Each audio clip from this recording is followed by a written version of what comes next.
Afin de continuer à marcher dans ce monde sans être affecté par lui, Jésus a dit dans Matthieu 6, 33 « Cherchez premièrement le royaume de Dieu et sa justice, et toutes ces choses vous seront données par-dessus. » Cela signifie que sous ce nouveau gouvernement que Jésus introduit, vous pouvez choisir de poursuivre les choses par le labeur et la sueur, ou vous pouvez choisir de poursuivre le royaume. Et les choses que les travailleurs poursuivent viendront à vous comme un supplément. Mais pour arriver là, il a commencé à nous montrer un chemin. Ce chemin, c'est la 6e dimension et la voie d'accès à la prospérité, car le Maître lui-même l'a enseigné. Si vous trouvez quelqu'un qui touche un salaire, allez lui demander. S'il est un homme du royaume, il ne survit pas grâce à ce salaire. Si vous lui demandez le détail de ses dépenses à la fin du mois, vous verrez que c'est 3 à 4 fois plus grand que son salaire. Il ne dépend pas du salaire. Il est là parce qu'il a besoin d'une plateforme. Les gens du monde sont là et c'est le seul moyen pour lui de les gagner. Donc, il n'est pas là en dépendant du salaire. Et quand son assignement là-bas sera terminé et que Dieu lui donnera une autre vision, le lendemain, il démissionnera et partira. Il ne dépend pas du salaire. Il est un agent d'un autre royaume. Il existe un système du monde, et la philosophie de ce système, c'est que vous devez trimer, et je vais vous montrer pourquoi ce système est conçu ainsi. Il y a 3 choses que ce système veut accomplir. Dans Marc 4, 19, la Bible nous montre les 3 choses que le système du monde veut réaliser. Et c'est pourquoi vous travaillez de 8h à 16h. La raison, c'est que vous ne connaissez pas l'intelligence qui dirige ce monde. Vous n'êtes pas obligé de travailler de 8h à 16h pour faire votre travail. Mais dans l'esprit, la journée a 12 heures. Et donc, s'ils réussissent à prendre toute votre journée, vous verrez ce qui vous arrivera. Voici ce qui arrivera. Dans Marc 4, 19, il dit premièrement « Les soucis de cette vie vous dévoreront ». Vous serez choqué de constater que quand votre salaire était de 20 000, vous étiez bien. Maintenant que vous avez un travail où votre salaire est d'1 million, on dirait que vos problèmes ont aussi multiplié. Vous pensiez que plus votre salaire augmente, plus vous seriez stabilisé. Plus votre salaire augmente, plus les calamités de la vie augmentent. Parce que l'idée est de vous garder occupé afin que la parole de Dieu ne prospère pas dans votre esprit. Donc, la première intelligence du système du monde est de faire en sorte que les soucis de cette vie étouffent Dieu dans votre esprit. Et donc, vous vous levez à 6 heures du matin, vous savez que vous devez être au bureau à 7h30 parce que si vous n'arrivez pas, ils vont déduire quelque chose de votre salaire. Maintenant, si vous arrivez au bureau, peu importe que vous passiez les 30 minutes suivantes à saluer les gens, mais vous ne pouvez pas avoir cette liberté avec l'argent. Et quand vous fermez de travail et que vous rentrez chez vous, la seule chose dont vous êtes capable, c'est de prendre une douche et de dormir. Vous rentrez et vous tombez comme un mort sur votre lit. Et vous maintenez ce cycle pendant 35 ans. Quand ils ont sucé toute la vie en vous, ils disent « Retraite, rentre chez toi. Nous avons pris ta vie, maintenant va-t'en ». C'est ce qu'on appelle « trimer ». Et l'idée derrière le labeur est de vous faire poursuivre les soucis de cette vie. La deuxième chose, c'est que si vous choisissez de maîtriser le système du monde et de le manipuler pour prospérer, il apportera autre chose. C'est ce qu'on appelle la tromperie des richesses. C'est pourquoi vous voyez l'homme du monde qui ne peut pas se reposer. Il trimait pour manger. Au moment où il survit et obtient une petite percée, son corps lui dit maintenant « Ma Jeep n'a pas de vitre teintée, comment quelqu'un comme moi peut-il arriver quelque part et que les gens me regardent dans la voiture ? J'aime les voitures hautes. Si une voiture n'est pas haute, elle ne correspond pas à mon statut. » Et un autre dira « Non, j'aime les voitures plates. » Et la dernière fois qu'il a eu une vision, il a vu une Ferrari. Le nom commençait par F et il sait que c'est une Ferrari. Parce que quand il arrive, s'il descend de 3 Land Cruiser, tout le monde saura qu'il est arrivé. Donc la façon dont ils arrivent, c'est à grande vitesse. Un tournera et fera face à l'endroit d'où il vient. L'autre se garera, le troisième se garera, puis le quatrième, quand tous seront garés, il sortira comme ça. Oui, il se sentira important. Quelque part dans sa tête, il sait que tout le monde le regarde. Alors ils disent « l'homme du moment, l'homme du moment ». Si ça ne marche pas, il ira acheter une Ferrari, une voiture décapotable. Quand il conduit, même si le soleil est fort, il ouvrira le toit. Et quand il arrive, il sortira comme un homme humble, fermera sa voiture. C'est ce qu'on appelle la tromperie des richesses. C'est pourquoi certaines personnes tuent des femmes enceintes pour ce sentiment égoïste. C'est pourquoi certaines personnes tuent des vierges. Vous leur demandez « Combien de personnes as-tu tué ?» Ils disent « J'ai oublié ». Mais le dernier des comptes était 16. Vous tuez 16 personnes pour acheter un Land Cruiser. Oui, parce que quand vous entrez dans le cycle du labeur, vous ne saurez pas quand vos appétits seront modifiés, soit modifiés pour survivre, soit tirer votre valeur des choses extérieures. La première chose qui apporte la richesse dans le royaume, c'est la direction divine. Si vous appliquez des principes, vous serez riche, vous aurez des richesses. Mais si c'est la richesse véritable, vous aurez besoin de la direction divine pour y entrer. Et je vais juste lire une écriture parce que je veux conclure. 1 Roi 17:1. La nation était en sécheresse, et voici qu'arrive Élie. Lui aussi aurait pu mourir. Et il dit, Élie le Tishbite, qui était des habitants de Galaad, dit à Achab, l'Éternel, le Dieu d'Israël, dont je suis le serviteur, est vivant. Il n'y aura ni rosée ni pluie ces années-ci, sinon à ma parole. Et au verset 2, et la parole de l'Éternel lui fut adressée, disant, va-t'en d'ici, dirige-toi vers l'Orient et cache-toi près du torrent de Kérit qui est en face du Jourdain. C'est un secret. Et il dit, tu boiras de ce torrent et j'ai commandé aux corbeaux de te nourrir là. J'ai commandé. C'est pourquoi je vous ai dit, les gens ne vous donnent pas, les gens ne vous bénissent pas. La richesse ne vient pas à vous parce que vous avez un projet intelligent. Quand vous commencez à marcher dans la direction divine, Dieu commence à commander vos aides. Vos aides ne peuvent pas entendre le commandement de Dieu si vous n'êtes pas entré dans la direction divine, parce qu'il y a un lieu où vous allez vous rencontrer. Et donc, si vous n'avez pas de direction divine, il sera inutile de commander vos aides. Ils ne pourront pas vous localiser. Mais pour arriver à ce point où Dieu vous ouvre à la direction divine, vous devez suivre les 4 premiers protocoles. Et donc, Dieu peut simplement vous dire « Va au studio et chante une chanson » et il mettra les paroles dans votre esprit. Vous chanterez cette chanson et la prochaine chose, un roi sur un continent asiatique l'entendra et un cancer mourra. Non parce que vous êtes puissant. Un secret est maintenant en œuvre dans votre vie. Un mystère. Même vous ne saurez pas pourquoi. Un mystère. Parce que quand la direction divine commence, les mystères de Dieu s'ouvrent. Et quand il entend la chanson, il dira qu'on cherche celui qui a chanté cette chanson où qu'il soit dans le monde. Parce que c'est une monarchie. Parce que quand la direction divine commence, ce que Dieu fait, c'est qu'il transfère la richesse des nations au royaume. Celle-là, vous ne travaillez pas pour elle, c'est un transfert de richesse. C'est pourquoi, je vous ai dit, vous ne pouvez pas trimer pour devenir riche. Oubliez ça. Mais quand vous suivez cet esprit et qu'il commence à vous diriger, cette chanson que vous avez chantée, peut-être que vous l'avez chantée au studio et que le producteur vous a demandé 40 000. Vous n'avez même pas l'argent. Vous avez emprunté et payé.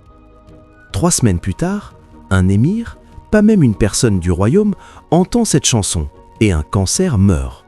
Et ils disent « Trouvez celui qui a chanté cette chanson, où qu'il soit. » Et quand vous arrivez, le roi vous demandera « Que veux-tu » Vous savez, il y a peu de personnes qui arrivent au niveau où on peut vous demander « Que veux-tu » Quand vous rencontrez un homme qui dit « Que veux-tu » retournez et remerciez Dieu. Ça veut dire que vous êtes arrivé à votre destination. Mais pour faire ce que Dieu a dit, que vous soyez lié ou libre, cela sera le produit de votre confiance en Dieu comme votre source. Et donc, Jésus dit que la deuxième clé de la prospérité, c'est de faire confiance à Dieu pour votre provision. Et quand vous faites confiance à Dieu pour votre provision, il dépasse vos attentes, parce que Dieu est un multiplicateur. Dans 2 Corinthiens 9, 6 à 8, l'apôtre Paul enseignait et il disait « Voici ce que je dis. Celui qui sème peu, moissonnera peu, et celui qui sème abondamment, moissonnera abondamment. Que chacun donne comme il l'a résolu dans son cœur, non avec tristesse ni par contrainte, car Dieu aime celui qui donne avec joie. » Maintenant, un homme qui croit en Dieu comme sa source, il y a 4 dispositions qu'il maintient quand il donne. Il propose dans son cœur de donner. Il ne donne pas parce qu'un prédicateur a prêché un message avant qu'il ne vienne de chez lui. Ce qu'il a, il l'a déjà préparé pour venir le donner. Parce qu'il ne donne pas parce qu'il a. Il donne parce qu'il fait confiance, et parce qu'il fait confiance, il continuera à avoir. Paul dit qu'il ne donne pas à contre-cœur. Paul dit qu'il ne donne pas parce qu'il y a un besoin. Beaucoup donnent parce qu'il y a un besoin dans la maison de Dieu. Ils disent qu'ils veulent acheter ceci ou faire cela. Donc, ils donnent pour ce besoin. Paul dit « Tu ne donnes pas par nécessité ». Paul dit qu'il donne avec joie. La raison pour laquelle vous pouvez proposer dans votre cœur de donner, la raison pour laquelle vous ne donnez pas à contre-cœur, la raison pour laquelle vous ne donnez pas seulement quand il y a un besoin, la raison pour laquelle vous donnez avec joie, c'est parce que vous savez que ce que vous donnez n'est pas un gaspillage. Vous donnez à votre source, et il n'y a aucune façon de donner plus que Dieu. Et il n'y a aucune façon d'être dans le besoin en donnant. Parce que voyez ce que Paul dit. Paul dit que si vous donnez ainsi, en le proposant dans votre cœur, non à contre-cœur, non par nécessité et avec joie, alors voici ce que Dieu fera au verset 8.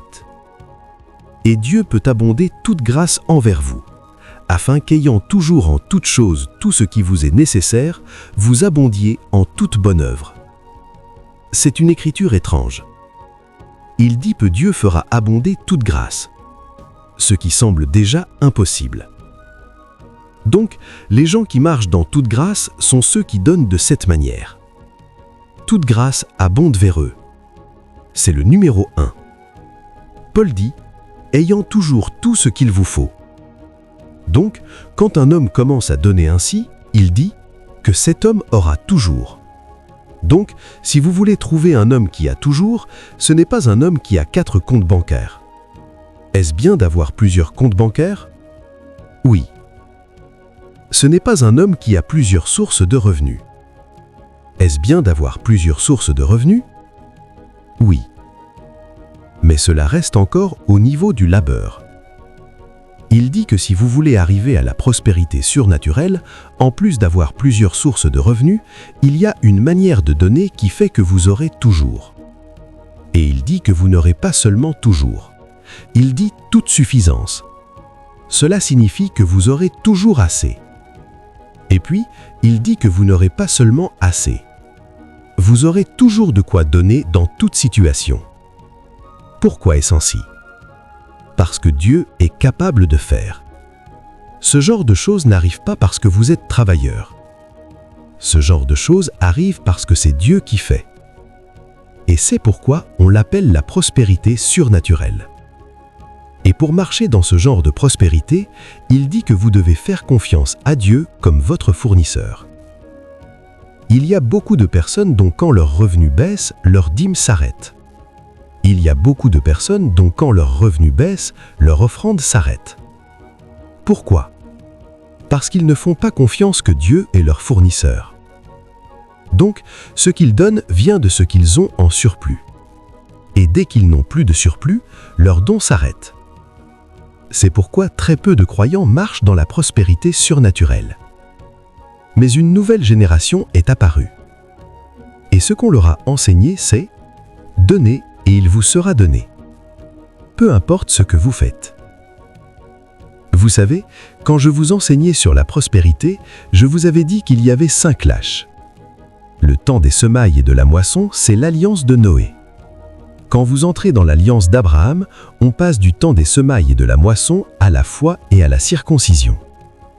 Mais le temps des semailles et de la moisson n'est pas jeté, parce que le moindre est inclus dans le plus grand. Quand vous voulez construire un immeuble de 5 étages, vous ne détruisez pas la fondation parce que vous construisez le 5e étage. Donc, le temps des semailles et de la moisson est toujours là. Mais en plus, vous avez la foi et la circoncision. Et puis, vous entrez dans l'alliance moïsienne où Dieu vous montre sa loi. Donc, vous commencez à vivre selon les lois de Dieu. Et puis, vous entrez dans l'alliance davidique où cela devient une question de relation. Et puis, vous entrez dans l'alliance messianique qui est une combinaison de tout. Où la prospérité est une question d'amour, parce que là où est ton trésor, là est aussi ton cœur. La prospérité est une question d'honneur, parce que tu honores l'Éternel avec tes biens. La prospérité est une question de responsabilité, parce que par la prospérité, mon royaume sera étendu. Et la prospérité est une question de foi en Dieu, je ne dépends de rien d'autre que de toi. Et c'est ce que Jésus leur enseignait comme fondement de la prospérité surnaturelle. Vous arrivez à un point où vous êtes totalement engagé envers Dieu. Écoutez, il y a des secrets dans l'esprit. Et donc, quand Jésus parlait, il lisait les parchemins des immortels, en vous enseignant que tout le monde peut devenir riche. Il y a un royaume dans lequel le corps de Christ peut entrer et où tout le monde sera riche. Parce qu'à ce moment-là, nous ne travaillons pas pour un salaire. À ce moment-là, c'est un transfert de richesse, la richesse cachée des nations. Il commence à la déplacer. Maintenant, vous regarderez quelqu'un qui ne parle même pas anglais, mais qui a la direction divine. Il n'est probablement pas allé à Harvard, il n'a jamais fréquenté une école de commerce, mais il a la direction divine. Et chaque fois que Dieu parle, la richesse des nations vient vers cet homme. Vous n'avez pas besoin de couper les coins ronds. Suivez cet esprit. Il est ancien, il sait comment faire. Il a dit que Dieu a relevé le mendiant de la poussière. Il ne cherche pas un homme déjà fait. Le mendiant. Il le prend de la poussière et l'établit parmi les princes pour qu'il hérite des trônes. Les pouvoirs pour obtenir la richesse s'appellent des trônes. Et Dieu peut donner des trônes à des mendiants. Pas à des gens qui ont des relations humaines, pas à des gens qui ont tous les diplômes. Des trônes peuvent être donnés à des mendiants. C'est la puissance du souverain monarque. Donc, quand nous enseignons la prospérité, ce n'est pas une comédie. C'est un protocole dans l'esprit que n'importe qui peut suivre et être établi. Écoutez, frères et sœurs, certains d'entre vous sont sur un chemin depuis de nombreuses années. Dieu m'a envoyé vous dire que votre temps est venu. Vous cherchez cet homme qui va vous élever. Oubliez ça. Ce dont vous avez besoin, c'est la direction divine, et la parole dont vous avez besoin pour vous amener dans votre terre promise vient à vous dans cette saison. Si votre loyauté première et fondamentale n'est pas envers Dieu, cela signifie que sur le sujet de la prospérité, oubliez ça. Vous pouvez être enseigné à donner et il vous sera donné. Vous pouvez être enseigné différentes sortes de principes du royaume et ils sont corrects. Ce n'est pas un principe isolé. C'est une carte que Jésus a donnée dans Matthieu chapitre 6. Il a dit « Nul ne peut servir deux maîtres ». Écoutez pourquoi les chrétiens triment. La raison pour laquelle les chrétiens triment, c'est parce qu'ils n'ont pas défini leur loyauté. Ils n'ont pas déclaré leur allégeance. Il y a beaucoup de chrétiens qui servent encore Mammon. Et le signe que vous servez Mammon, ce n'est pas d'aller vous agenouiller et dire « Mammon, je te sers ». Ce sont vos choix qui révèlent à qui va votre allégeance. Et donc, quand vous trouvez un chrétien capable de se plier au système parce qu'il ne veut pas offenser le système ou parce qu'il ne veut pas subir les conséquences, c'est un homme qui sert Mammon.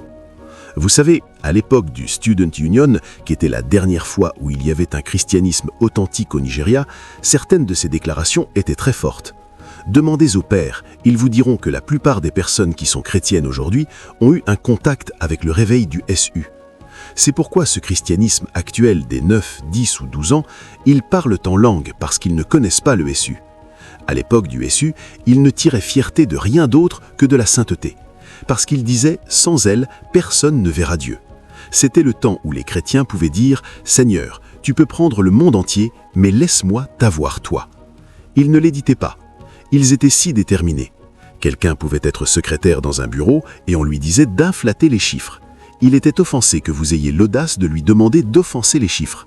Il quittait cet endroit et entrait dans un jeûne. Est-ce que mon christianisme n'a pas encore affecté ces personnes pour qu'ils sachent que je suis chrétien? Qu'ils soient capables de me dire ça. Vous dites à un chrétien de prendre un pot de vin, vous l'avez insulté. Et la personne ne sera pas prudente pour vous répondre. Comme les 3 jeunes Hébreux, ils vous diront « Ô roi, nous ne sommes pas inquiets de te répondre dans cette affaire. Si tu veux, fais le feu 7 fois plus chaud.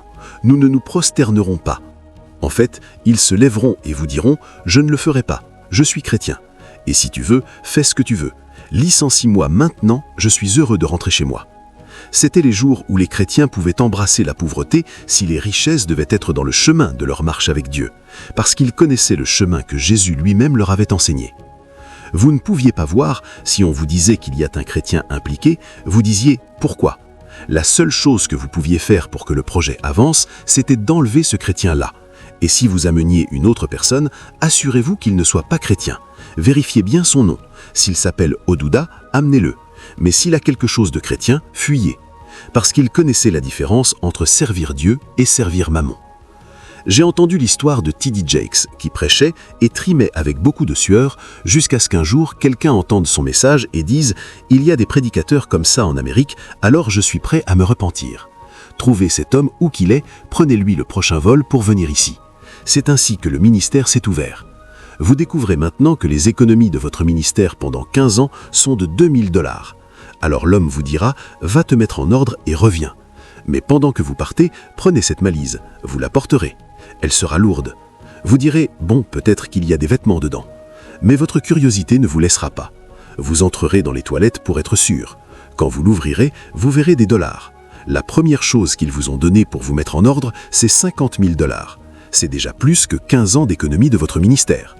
Vous connaîtrez la différence entre trimer et marcher par direction. Va et reviens. Quand tu reviens, ils te diront « Que disais-tu déjà qu'était ta vision ?» Quand quelqu'un vous demande « Quelle est ta vision déjà ?», toute l'onction que vous avez dans votre vie, vous en aurez besoin à ce moment-là. Si vous vous trompez à ce moment-là, vous êtes dans le pétrin. Ce sont des moments kairos. Espérez-vous que Joseph était en prison pendant 14 ans ? La Bible dit « Jusqu'à ce que fût sa parole, la parole de l'Éternel l'éprouva. Le roi envoya le libérer, même le chef des peuples. Il l'établit seigneur de sa maison et gouverneur de tous ses biens. Il lui donna le pouvoir de lier ses princes selon son plaisir et d'enseigner la sagesse à ses anciens. Et le roi dit une chose, « Il n'y a personne en Égypte qui soit supérieur à toi, sauf moi et le trône. » Combien de travail aurait dû faire Joseph en Égypte pour devenir riche ? Mais soudain, l'Égypte lui fut remise jusqu'à un point où Joseph acheta l'Égypte. La seule terre que Joseph laissa en Égypte fut la terre des prêtres. Pourquoi ? Parce que sa parole est venue. La raison pour laquelle les gens luttent, c'est parce que leur parole ne peut pas venir. Votre parole viendra quand vous deviendrez un fonds de confiance. Oubliez ça. Ce n'est pas le certificat qui rend riche, c'est un terrain de préparation. Ce qui rend riche, ce sont les capsules de sagesse, les instructions que Dieu vous envoie. Vous pouvez juste être à la maison et soudain Dieu vous dit « Lève-toi et sors ». Vous sortez et quelqu'un vous éclabousse avec sa voiture. Et puis vous regardez la personne et vous dites « Ne t'inquiète pas, c'est rien ». Vous ne saviez pas que ces 15 années où Dieu vous enseignait le caractère étaient pour 7 heures. Ne t'inquiète pas, c'est rien. Et la personne descend et dit « Non, que puis-je faire pour toi ?» Vous dites « Non, s'inquiète pas, c'est rien ». Elle dit « Non, ce n'est pas rien. Que puis-je faire pour toi ?» C'est ainsi que fonctionne la direction divine. Allez demander à ceux qui commandent la richesse du royaume, ils vous diront que c'est ce que Jésus a enseigné. Maintenant, quand vous entrez dans le règne de la direction du Saint-Esprit, ce que le Saint-Esprit va faire, c'est qu'il commence à vous donner des instructions étranges.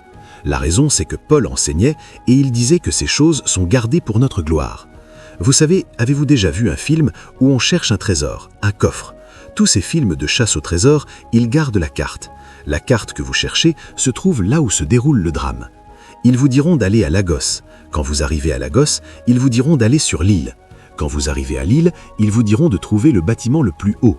Quand vous arrivez au bâtiment le plus haut, ils vous diront d'aller à la 10e porte. Et quand la porte s'ouvre, allez à la fenêtre de gauche. Quand vous y arrivez, vous penserez que vous êtes arrivé. Ils vous donneront alors un autre indice, et vous verrez sur cet indice qu'il est écrit « Va à Cano ». Vous allez maintenant peiner. Quand vous arrivez à Cano, ils vous diront d'aller à la maison de l'émir. Vous passerez 2 semaines à obtenir la permission d'entrer dans la maison de l'émir. Quand vous entrerez dans la maison de l'émir, ils vous diront « Sur la jambe droite du trône, il y a quelque chose ». Vous penserez alors qu'il y a une chèvre enterrée là. Quand vous arriverez, vous verrez un autre morceau de papier. Ils vous diront « Retourne à Lagos ». Quand vous retournerez à Lagos, ils vous donneront un autre puzzle terrible. Quand vous le résoudrez, pendant ce temps, tous ces puzzles sont des pièges sur le chemin. S'ils disent « Ouvre la porte de gauche » et que vous ouvrez celle de droite, si vous n'êtes pas prudent, la flèche vous tuera. Votre chasse s'arrêtera là. Vous retournez encore à Lagos, puis ils vous diront « Viens à Abuja ». Puis dans la salle où vous avez commencé, ils vous diront que c'est là que se trouve le trésor. Vous irez là-bas. Ils vous diront « Creuse le sol et creuse à 5 pieds ». Quand vous creuserez jusqu'à 5 pieds, vous verrez quelque chose enveloppé d'enfer. Vous le prendrez comme votre richesse. Quand vous l'ouvrirez, vous verrez la carte. Ils ne verront pas la carte. C'est à ce moment-là que votre voyage commencera. C'est ainsi qu'on cherche un coffre. Donc, quand le Saint-Esprit est sûr que maintenant vous êtes digne de confiance, il commence à vous donner les cartes dans le monde. Et parfois, le Saint-Esprit peut vous dire « Prie la nuit pendant 3 semaines ». Vous ne saurez pas pourquoi vous priez. Vous prierez pendant 3 semaines. Le Saint-Esprit peut encore vous dire « Vide ton compte, va donner l'argent à cette veuve ». Vous irez donner. Vous ne saurez pas pourquoi. C'est une carte. Il ouvre votre esprit. Il ouvre votre esprit. Quand il aura ouvert votre esprit, alors les choses qui font la richesse, il pourra maintenant les télécharger. Vous serez le seul à le savoir. Si vous voulez, rassemblez tous vos enfants et dites « Parce que vous êtes mes enfants, laissez-moi vous le dire en premier ». Quand vous aurez fini de raconter, ils ne sauront pas. Parce que vous ne savez pas parce que vous avez entendu l'anglais. Vous savez, parce que cela vous a été révélé. Et donc, vous voyagerez ici avant que le Saint-Esprit n'ouvre cela à votre esprit.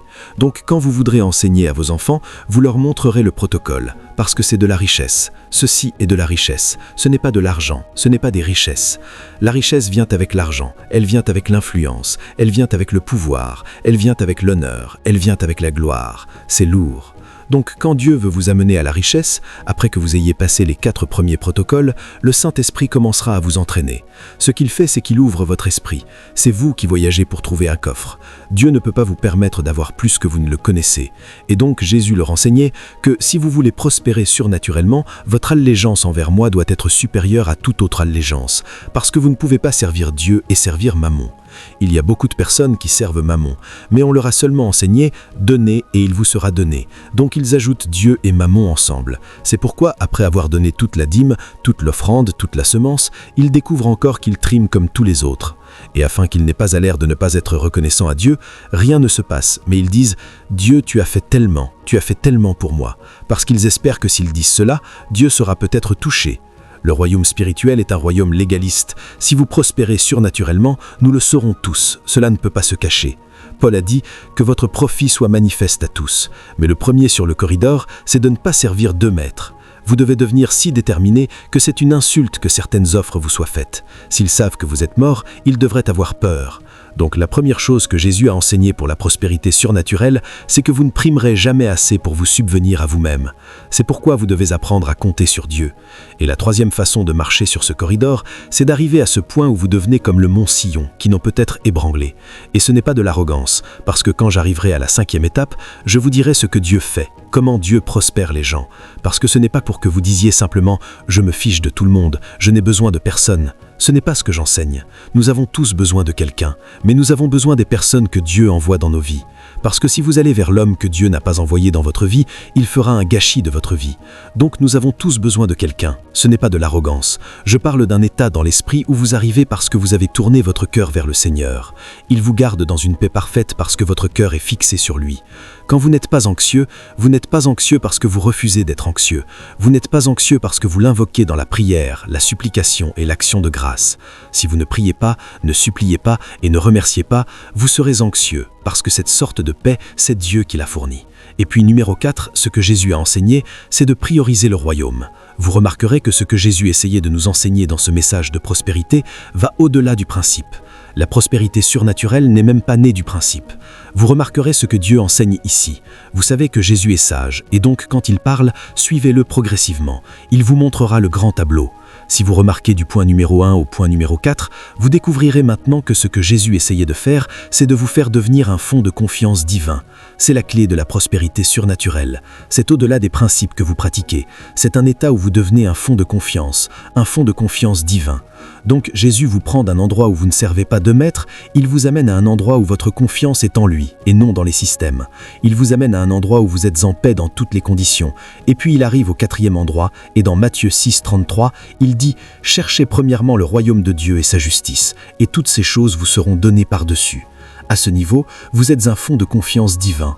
Savez-vous que l'UNICEF n'a pas besoin de mendier d'argent? Quand les gens veulent mourir et qu'ils n'ont pas d'héritier, ils donnent tout leur argent à l'UNICEF. Vous savez pourquoi ils font cela? Ce n'est pas parce qu'ils les aiment, c'est parce qu'ils savent que cet argent n'est pas pour l'UNICEF. C'est un fonds de confiance. Et donc ils utilisent cet argent pour cet objectif. Donc Jésus dit que pour arriver à ce niveau de prospérité surnaturelle, votre objectif deviendra son royaume. Il a dit, quand le royaume devient votre objectif, alors il devient la responsabilité de Dieu de pomper de l'argent dans votre direction. Parce que Dieu peut se réveiller et dire, il y a des orphelins dans le Congo, j'ai besoin d'argent pour aller là-bas. Oui Seigneur.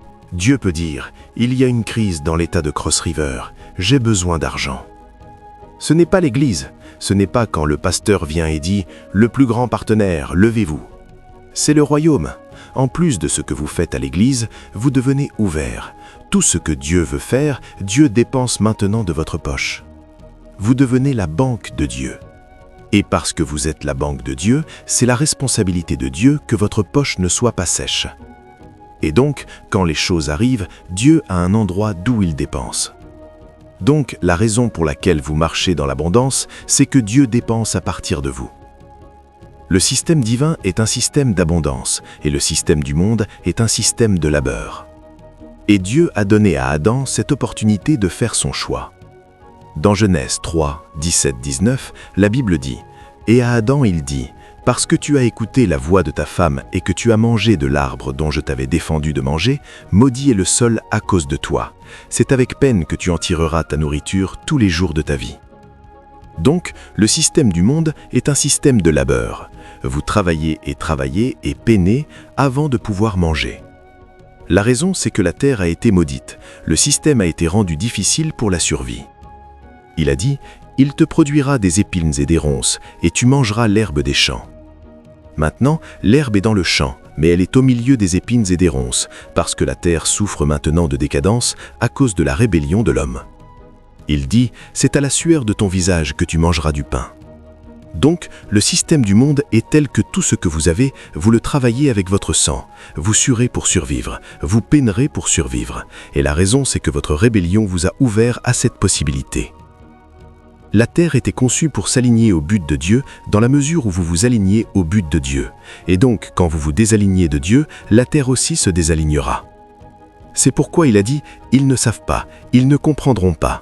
Ils marchent que dans les ténèbres. J'ai dit « Vous êtes des dieux, vous êtes tous fils du Très-Haut, mais vous tomberez comme les princes. » Au moment où vous vous rébellez, la terre aussi se rébellera. Et quand la terre se rébelle, même si Dieu ne cause pas la rébellion, les princes prendront le contrôle de la terre. Parce que si vous étudiez Romains 8, 21, il dit que même la terre sera délivrée. La terre est en travail pour être délivrée de la servitude de la corruption. Donc, la raison pour laquelle vous avez le système du monde, c'est parce que la rébellion de l'homme a attiré une malédiction à la terre. Et numéro 2, la rébellion de l'homme a donné autorité à d'autres esprits pour mettre la terre en captivité. Donc, il dit que la terre est en travail sous la servitude de la corruption. Certains d'entre nous sont ministres dans les 5 ministères, mais chacun de nous est avant tout un ministre de la réconciliation. Il a dit dans 2 Corinthiens 5, 19, « Dieu était en Christ réconciliant le monde avec lui-même, ne leur imputant point leurs offenses, et il nous a confié la parole de la réconciliation. » Donc, nous sommes tous ministres de la réconciliation, parce qu'il n'y a aucune façon que vous ressembliez à Christ et que la parole ne vienne pas à vous. C'est impossible. Si vous commencez à ressembler à Christ et à fonctionner comme Christ, votre parole doit venir à vous. Peu importe où vous êtes. Vous pouvez être en politique, vous pouvez être en business, vous serez un réconciliateur. Et donc, quand nous venons à Dieu, que nous soyons dans les 5 ministères ou dans les bancs, notre focus ne devrait plus être seulement sur l'excitation de ce que nous faisons. Notre focus devrait être sur l'impact que ce que nous faisons a sur nous ou sur les autres. Si l'adoration se fait, le chant touchera votre émotion. Mais au-dessus de l'émotion, vous devez découvrir ce que Dieu fait à travers l'adoration. Donc, le point ne doit pas arriver où vous stéréotypez votre émotion pour répondre à un certain type de chant. Et quand ce type de chant se fait, parce que vous pleurez ou parce que vous sautez, cela ne signifie pas que quelque chose se passe. Vous avez simplement programmé votre émotion à fonctionner d'une certaine manière. Et donc, ce que nous devons faire quand nous venons dans la présence de Dieu, c'est de découvrir l'impact que ces réalités ont sur nous. Et donc, quand l'adoration se fait, en cas où vous ne pouvez pas discerner l'impact de l'adoration, ce que vous devez faire, c'est de retourner et étudier la parole, et découvrir ce que l'adoration fait à un croyant. Et quand un croyant est dans une atmosphère d'adoration, quelle doit être sa disposition pour tirer le maximum de l'adoration ? Et si quelqu'un enseigne sur le sujet de l'adoration, par exemple, votre focus ne devrait pas être seulement sur l'énoncé. Votre focus devrait être « ce sujet que j'écoute, qu'est-ce que je vais en retirer ?» Numéro 1, comment Dieu voit l'adoration? Quelle est la signification de l'adoration? Numéro 2, comment l'adoration impacte ma vie? Numéro 3, quelle est la posture du cœur dont j'ai besoin pour tirer le maximum de l'adoration? Quand vous comprendrez cela, si quelqu'un adore, que vous aimiez le chant ou non, vous commencerez à interagir avec l'adoration depuis un rayon supérieur. Parce que vous saurez maintenant que la puissance de l'adoration n'est pas dans un chant que vous aimez, ou dans un chant avec lequel vos émotions résonnent. Vous aurez compris que l'adoration fait entrer la présence de Dieu, et quand la présence de Dieu vient, elle transforme. Vous savez, ces choses n'ont pas de prix. Ils peuvent attacher une valeur à vous quand vous gagnez un salaire basé sur votre diplôme, sur votre expérience et sur votre description de poste. Mais quand vous entrez dans le corridor de la faveur divine, il n'y a pas de description de poste. La Bible dit dans Exode 12, 36, « Dieu donna la faveur au peuple d'Israël et leur dit d'aller dépouiller les Égyptiens. » La puissance de la faveur est une autorité qui vient à vous pour entrer là où les autres habitent, prendre et sortir, parce que la faveur commandera l'allégeance des hommes. Les choses pour lesquelles les autres ne sont pas qualifiés viendront à vous gratuitement, parce que c'est une onction dans l'esprit. C'est une onction. Donc, dans la faveur, il vous donne ce que vous ne méritez pas. C'est pourquoi n'importe qui peut prospérer. Mais pour entrer dans le corridor de la faveur divine, vous devez arriver à ce point où Dieu commence à vous diriger. Dieu commence à diriger vos pas. Il commence à guider vos pas, parce que les pas du juste, la Bible dit qu'ils sont ordonnés par l'Éternel. Vous ne pouvez pas trouver la faveur tant que vos pas ne sont pas ordonnés. Quand Dieu veut donner la faveur à un homme, ce qu'il fait, c'est qu'il guide ses pieds. Il vous emmène là où vous devez aller. Vous pouvez planifier d'aller à Harvard, Dieu dit « va à Lagos ». Vous pouvez planifier d'aller à Lagos, il dit « va à Kano ». Parce que la richesse que vous cherchez est quelque part, et quelqu'un doit vous regarder par l'esprit et vous donner cette richesse. C'est ce qu'on appelle la faveur divine. Il y en a beaucoup parmi vous dont les pas vont commencer à être manipulés. Il y a trop pour nous dans le royaume pour que vous soyez pauvres, et donc je prophétise sur vous cette semaine, entrez dans le règne de la faveur. Puis-je vous dire que, selon le schéma de la fonction publique, vous pouvez avoir besoin de 30 ans d'expérience pour devenir millionnaire. Mais ici, c'est Dieu à l'œuvre. Vous pouvez être au secondaire ou à l'université, et Dieu peut encore permuter votre corps, Dieu peut ordonner vos pas, et soudain, vous allez quelque part et vous trouvez un homme fatigué, faible, et vous l'aidez. Et juste en aidant cet homme, l'homme vous dit « suis-moi chez moi ». Et vous penserez que c'est un pauvre homme. Ce n'est pas un pauvre homme, il est sur le point de mourir. Et Dieu lui a dit « le monde est méchant. Cherche un homme bon et donne-lui ta richesse ». Et donc, vous êtes encore à l'université, mais Dieu a ordonné vos pas. Et donc, l'homme cherche un homme bon. Et donc, pendant que l'homme travaille, parmi toutes les personnes qu'il a vues, vous êtes le seul à avoir été ordonné pour l'aider. Tout ce que vous avez fait, c'est de l'aider à traverser la route. Et il dit « suis-moi ». Et il vous emmène chez lui. Et la prochaine chose, il vous dit « je suis le propriétaire de Global Corporation. Je suis le propriétaire de ceci. Je suis le propriétaire de cela. À cause de ce que tu as fait, je sais que si je te donne ma richesse, elle ne sera pas gaspillée. Quel est ton nom ?» Et un élève du secondaire, un étudiant à l'université, peut avancer sans certificat et devenir milliardaire, parce que la faveur parle. La faveur n'a aucun égard pour la qualification. Dans la qualité de la fonction publique, vous pouvez qualifier, mais quand il s'agit de faveur, la faveur est la qualification. Parfois, quand Dieu veut vous déplacer, le peu que vous avez, Dieu va commencer à le multiplier. Vous ferez un investissement et obtiendrez des retours en cascade, et vous-même saurez que ce n'est pas la loi de la prospérité sur ce corridor. Quelque chose s'est passé. La Bible dit dans Jean 6, versets 6 à 11, Jésus dit « Donnez-leur à manger ». Ils dirent « Même un salaire d'une année ne suffira pas pour résoudre leurs problèmes ». Et il dit « Il y avait un jeune garçon qui avait 5 pains et 2 poissons. Et Jésus les prit, les leva et dit « Merci Père ». Et il dit « Prenez, partagez ». Et ils commencèrent à partager. 5 pains et 2 poissons ont rassasié 5000 hommes. Et quand ils ont ramassé, il resta 12 paniers pleins, au nom de Jésus. N'importe quoi que vous avez, cela peut être le dernier que vous avez maintenant, mais je vous parle par l'Esprit. Recevez la puissance pour la multiplication divine. Tout ce que vous avez dans votre main, je commande qu'il se multiplie. Je commande qu'il se multiplie. Je commande qu'il se multiplie. Il y a une puissance qui vient sur vous maintenant. La puissance pour des inventions ingénieuses, la puissance pour enfanter et la puissance pour créer. Au nom de Jésus. Où que vous soyez, ceux d'entre vous pour cette grâce ce soir, recevez cette puissance maintenant. Écoutez ceci. La dernière façon dont Dieu prospère les hommes, c'est par la sagesse divine. Écoutez-moi. Découvrez, tout le monde qui mène dans cette vie a une sagesse exceptionnelle. Cette sagesse peut venir sous forme de créativité et d'invention de quelque chose. Cette sagesse peut venir sous forme d'intelligence divine et vous trouverez un talent exceptionnel, soit dans la comédie, soit dans le chant ou dans le sport, mais une sagesse vient à lui qui le fait se démarquer de tout le monde. Vous trouverez de jeunes hommes qui viendront sous l'influence de la sagesse, ils commenceront à ouvrir des entreprises, ils commenceront à ouvrir des investissements, ils commenceront à créer des applications que les plus grandes corporations du monde achèteront. Ils commenceront à créer des systèmes, au nom de Jésus. Telle était celle qui était sur Salomon, telle était celle qui était au nom de Jésus. La sagesse qui crée, la sagesse qui habilite, recevez-la.